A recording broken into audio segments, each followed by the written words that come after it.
was massive. No, and I just didn't want to go out that way. Welcome to Engineer versus Designer. The podcast. For product designers, engineers, and anyone who's ever tried to invent a better panini maker. My name is Josh, mechanical engineer of SolidSmack.com. And my name is Adam, industrial designer of CADJunkie.com. Each week's show is broken into 3 head-banging halves. Yeah. This week we'll be talking about women in design and the supposed lack thereof, and what, if anything, there should be done about it. Yes. So first we'll serve up the top product design stories from this week's news, courtesy of SolidSmack.com. Followed by techie tips, tricks, and Q&A compliments of CADJunkie.com. And finally, we'll talk with not one, but 2 very special guests, Whoa. Irene Radcliffe and Jen Linnane, 2 of the baddest designer chicks we know, and who, by the way, have never met each other. Irene and Jennifer, in that order. If you could choose any author in history to tell your life story, which author would you choose?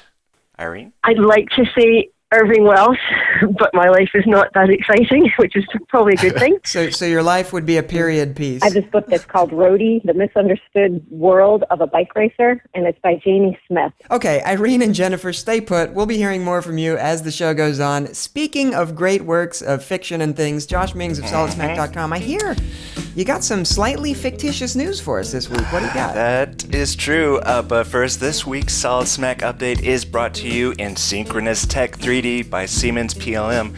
Solid Edge is 3D modeling bliss. Stuff those shaggy stockings with a free 45-day trial of Solid Edge and crank that design into the new year. Yeah. Get it now at solidedge.com.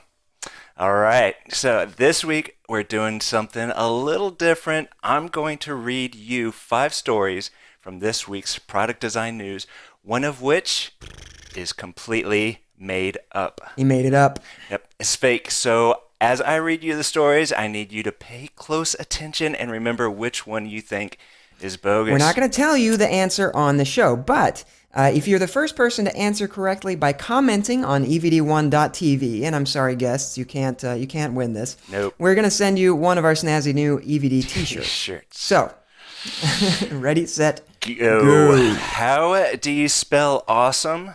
ROBOTTS. Robots, people, 3D printed robots to be exact. MyRobotNation.com has launched and brings to you, via the glory of the web, an online custom robot manufacturing machine of beauty. You have a complete UI to create, share, print, and gift your robot overlord creations right in time for the holidays, and something I stayed up way too late playing with last night. Oh, so cool. It may come as a surprise, but the CAD market you toil through each day is worth $7 billion. Wow. John Petty Research released their worldwide CAD market report, and as it turns out, you are also a wee speck in a growing community of 19 million CAD users. Plenty of shoulders to lean on, though, as slow growth continues into next year and a market headed to the cloud and mobile apps. Wow. Speaking of mobile apps, software developer Javier Ito has released Forger, a sculpting app for the iPad. If you like ZBrush or Sculptress or have downloaded 123D Sculpt by Autodesk, you'll love this. Forger allows you to import and export OBJ files. Comes with 9 little brushes, and mesh visibility, and masking. It's on the App Store right now for $2.99. $2.99 is cheap. Yep. And what do you do when you can't afford to build a multi-person rocket-propelled hovercraft? Make a movie about it and launch the project on Kickstarter to the chagrin of your parents. That's exactly what Jonathan Stemmons is doing. And he's nearly got the funding to make rocket-powered water/land travel your preferred method of taking the kids to soccer practice in the not-too-distant future. Finally, how do you slam CAD and fashion couture together? Start an online fashion incubator like Dassault Systems did this week. Fashion Lab is the new site to envision future design tools for designers, stylists, and fancy dressers like Adam. Hit the 3ds.com catwalk to see how fashion design is done and get your whole design digs on. All right, so I'm just curious. There are more and more 3D printing things coming out, and it's definitely a trend. I'm wondering, is this trendy? Is this actually substantive? So like this week, we have this new business where basically you can go online, you go to their website, you customize a robot, and they basically Z-Corp print it out for you and mail it to you. And I feel like this is getting more and more common, this kind of thing. And it's really fun. Do you think there's going to be a lot more of this with serious products, or is it going to stick to just kind of these little tchotchkes for the time Yeah, being? I was going to say, I think I've been to a couple lectures here in Boston, and based on some of the things that they're talking about in terms of mass customization and like DIY trends and things like that, I think there's more and more of that happening. You know, for forever ago, you know, you used to be able to design it was a big deal to be able to design your own sneakers online with Puma or with Nike or whatever. And, you know, most of the shoe companies do that now, but the way that framework is set up with that mass customization technique, I can customize them to make them personal to me, but it's within constraints or within a framework that kind of defines some of the functionality. Sure, it puts some limitations on it, but it's almost like it's not totally free, but it's somewhat free. And maybe some of that kind of thinking translates over to this 3D printing technology. I can see like where it is right now. It's great for something like prototype process or kind of more simple front end or something that you don't expect to last forever. It's more of a, like you're saying, a tchotchke or a temporary kind of thing. But, you know, who's to say that it can't evolve into the next step? It seems like it's an evolutionary step to some of the mass customization stuff that's been, you know, out and about for the last 15 or 20 years anyway. Yeah, I really think eventually it's going to be a kiosk or a mobile app where we customize what we want and buy it. I mean, we're seeing that happen already with I don't know, things like Blockbuster in the video industry. Those those brick and mortar buildings are going away. It's come down to a kiosk that you go and get your movie. So you might not be able to get a scooter out of a kiosk, but you can certainly order one up. I'm definitely in the long line of work here. These guys, that sounds way more fun than what I do. What I want to know is when are they going to make a 3D printer that prints bacon? That's what I want to know. Oh, right on. Clothes made of bacon. That's what I'm waiting for. Didn't Lady Gaga already Thanks for say that that? visual. That was the Lady Gaga costume of the day, right? Right. All right, we're going downhill. We'll be right back. Adam O'Hearn of CADJunkie.com. The time has come to scratch our itchy, moisture-depleted scalps with the back scratcher of knowledge. What have you got for us this week, buddy? This week's CAD Junkie Q&A is brought to you by Siemens PLM. Solid Edge synchronous technology rocks your face off. Wow. With constraint-driven and history-free modeling combined, snag some fresh how-to tips and a 45-day free trial at solidedge.com. So today we're chatting with Irene, Radcliffe, and Jennifer Linnane, and Josh is trying to see how many golf balls he can fit into his mouth at the same time. Irene and Jen do not know each other, but all right, buddy, that's enough. But we thought it would be interesting to see what would happen if Josh and I were to go up against the two of them in a round of arm wrestling, but that failed to materialize. So instead, we have some questions. Vicious questions. We'll start with Irene Radcliffe. Irene, what do you do? I work for an EPC company, so I look after and run the CAD systems. So it's mostly piping, I use Bentley, AutoPlan, AutoCAD, Navisworks, all the visualization tools, do customizing, specs, troubleshooting, basically just keep everything ticking over. Okay, now, Jen, what do you do? I'm a freelance product designer, and I'm based up in Boston. So I have a few of my own clients, and then I also do a substantial amount of my work consulting with some of the design firms in Boston. So I work on consumer products, medical products, and business products, and then I do a little bit of graphic design on the side. It's like living a real life variety show. Pretty much, yeah. I that's a great summary of it. So do you love it?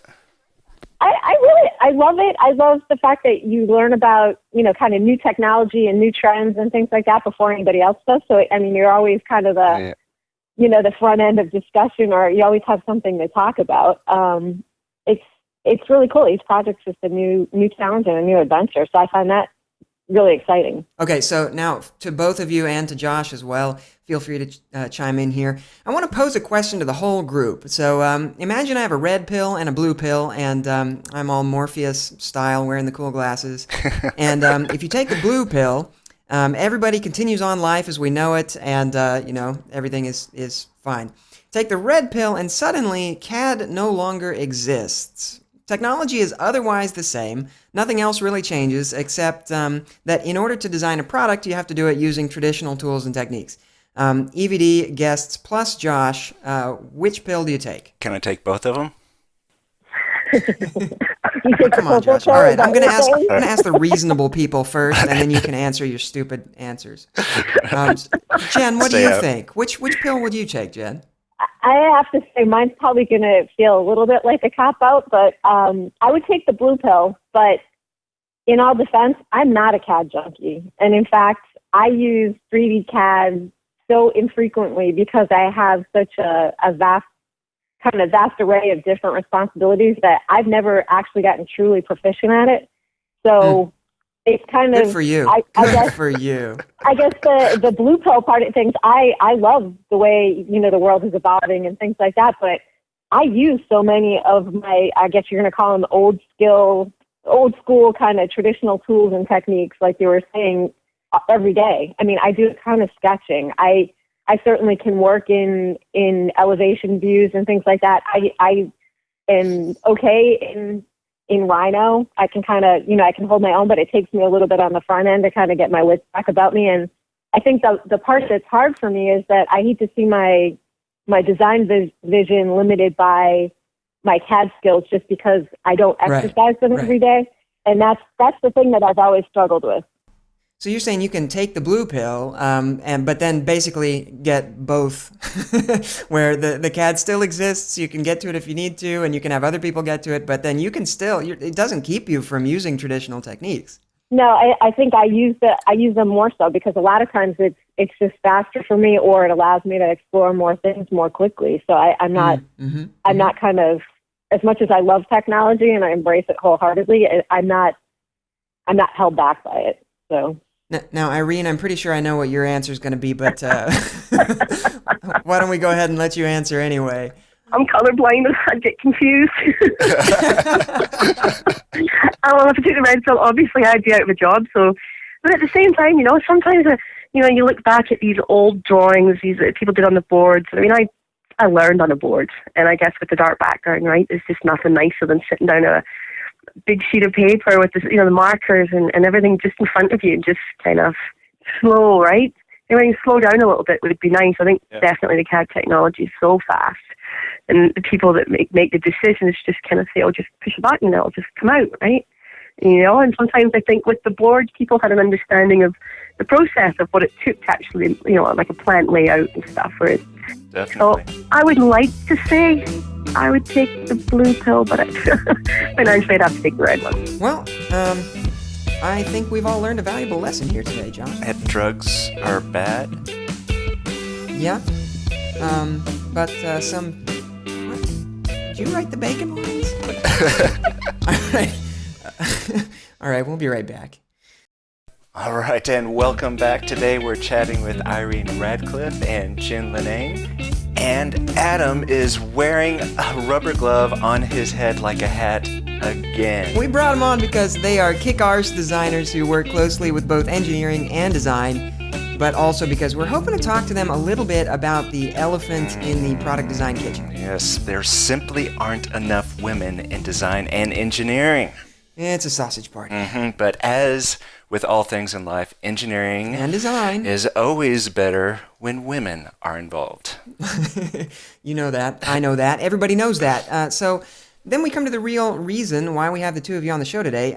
We want to know why. Why aren't there more women in product design, and what can we do to change that? So, Irene, we will start with you. You work primarily in plant design, from doing everything from piping to instrumentation, and you've already told us that you love your job, right? So why aren't more women in this field? I think, I kind of think back to when I was in school, high school, and graduating, and it was never something that I would have considered if I hadn't have accidentally kind of fallen into it. And I think it's just not really pushed enough to girls. I mean, it's a while since I've been in high school, right enough, but it's just kind of still seen as being not a glamorous thing. It's a dirty job. You're climbing around over piping and up tanks, and it's still seen as a very much a kind of a manly job where you've got to have like physical strength as well. And I can tell you it's changing more now here in Alberta with this big labour shortage they really are going after the female workforce now to get into trades and get more involved with the oil patch and the hands-on too. So I don't think it was really kind of marketed right. I think it was just always left as being like a man's domain. But having gone through it and having been doing this for 20 something odd years, it's a fantastic opportunities for women. I mean, there really are. You just have to just make your bones early and toughen up. And I mean, it's a great career in it for sure. All right, so Irene is saying that the job is great, the water is fine, women should come join, it's great, but we just don't market it correctly. Jan, it's your turn. You're an industrial designer working on everything from cool sound equipment to medical devices, and you love your job too. So why aren't more women in your field? It's people don't necessarily understand what the profession is, and if you don't understand it, it's like when you Google anything online. If you don't put the right search words in or don't have the right descriptors or the right information to put in there, you may never find what you're looking for. True. So I think that's true of men and women. So I'm not really sure why women specifically aren't necessarily as involved, but. Well, it's really interesting. So what I seem to be hearing from both of you really is that you don't experience much trouble being a woman in design. It seems to be something you love. It seems to work really well for you. So it seems like the water's fine. And if any young women that are thinking about being designers are listening to this, then they should probably just do it. If you have questions, you can ask another designer, being male or female, and they can probably give you a good answer. But probably the female mentality might give you a little bit more confidence that, it's really not that intimidating, or it doesn't need to be that intimidating in terms of jumping in. The water really is good. I mean, you'll enjoy it once you're in it. I guess I'll see what happens when they start. As you said, they've got this campaign out here now to really attract women into more of the skilled trades, right? Which includes doing piping and whatnot. And let's see how that works out. They're expecting to have to import about 77,000 workers to Alberta over the next 10 years, just to keep up with the oil and gas up north. I mean, that's a lot of people to bring in, and they've got this huge amount of people here, and particularly, like you said, the women, right? I mean, if they can attract them to come into the design field, right? We'll see how the numbers come up, and I'll see how many juniors we start getting in that are girls instead of boys. It's always boys. So see how their advertising works, right? And the recruiting campaigns for the apprenticeship programs too. Oh, well, friends, I'm afraid we are out of time. Irene and Jennifer, in earlier brainstorms for this show, we'd considered dressing me up as a woman, and this was a much better idea. Thanks so much for being with us. Absolute pleasure. Always madness. It's a podcast, so we'll never actually know if you actually did it and you're not telling us. Yep, he's wearing it right now. It's true. If you would like to send large shipping containers of double fudge brownies to EvD HQ, please address them to Josh. And if you want to send moldy 6-month-old brownies, address those to Josh as well. I'll Engineer take versus Designer appreciates your comments. If you listen to the show and you like it, hate it, or whatever, head over to engineerversusdesigner.com and let her rip. Insults are welcome as always. And if you want to see us try to become nerdcore hip-hop superstars, be sure to like us, +1 us, follow us, or whatever, as social media has been correlated with Tweet Geek Elite. Can I get a beat? Some people say I'm criminal. Adam is the seminal. Facebook mashup, Google Plus mashup. I was going to beatbox to that, but hurts. This show was edited by Simon Martin. Hurts. Our theme music is by Ross Hartman. Special thanks this week to Daniel Cunningham for rocking the drums and remastering the theme music. Sweet. We are loving it. We'll see you next week. And remember, without engineers, designers would paint everything bubblegum colors and die from the paint fumes. And without designers, engineers would paint everything gray and die alone. Dr. Evil.